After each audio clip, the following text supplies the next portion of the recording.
വരട്ടാ വരട്ടാ.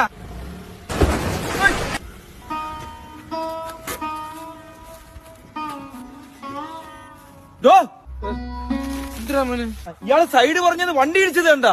മോനെ നിന്റെ വണ്ടി നിനക്ക് സൂക്ഷിച്ചൂടെ? എനിക്ക് ഇയാള് വരാൻ പറഞ്ഞോണ്ടല്ലേ ഞാൻ ബേക്കിലോട്ട് വന്നത്. അങ്ങനെ വരാൻ പറഞ്ഞാ വരാൻ വേണ്ടി നിൽക്കുന്നവനാണോടാ മോനെ നീ? ഞാൻ വരൂടോ. എന്നാ കുറച്ചേരം ഒന്ന് മാമന്റെ തോളി വന്നിരുന്നാണ്. ബാ വന്നിരി. തോന്നിയ ദിവസം പറയരുത് മോനെ. മോനെ ഒരു അണ്ടർസ്റ്റാൻഡിങ് വേണം. ഇത് പോലീസ് കേസാ, ഞാൻ കേസ് കൊടുക്കാൻ പോവാ. നിനക്ക് ചെവുത്തില്ലെന്ന് പറഞ്ഞ് നീ കേസ് കൊടുക്കോ? അനിയാ പോ. എവിടെ പോണ്? വണ്ടി കൊണ്ട് ഇടിച്ചിട്ട് എന്റെ തലയിലാക്കുന്നു. ചേട്ടാ നാളെ ടെസ്റ്റ് ചെയ്യട്ടാ. റിവേഴ്സ് സൈഡ് കേടെന്ന് പറഞ്ഞ് വണ്ടി ഇടിച്ചിട്ട് ഇയാളെ കൈ ഒഴിയുന്നു. എന്റെ പുതിയ ടൂറിസ്റ്റ് ബസ്സാണ് ഇവ ഇങ്ങനെ കാണിച്ച് ഒരു ട്രാൻസ്ഫോമർ കൊണ്ട് ഇടിച്ച് കയറ്റി കൊടുത്തത്. ഇതെല്ലാം കൂടെ ആര് തരും? ഇത്രയും വലിയ ബസ്സുള്ള ഒരുത്തനല്ലേ, അവനൊരു കിളിയെ വെച്ചൂടെ?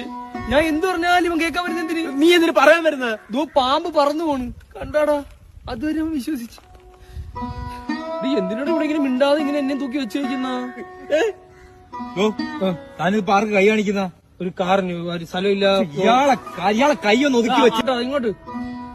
ഇയാളെ മുഖം കൊണ്ട് എന്തിനാണോ കാണിക്കുന്നത്? അനിയ നമുക്ക് ഇവിടെ നിന്ന് പോയില്ലെങ്കിൽ ശരിയാവില്ല. ഇത് സംഭവം നമ്മളെ കൈ നിൽക്കൂല. എന്നാ ഉള്ളതും കിട്ടിക്കൊണ്ട് പോണ.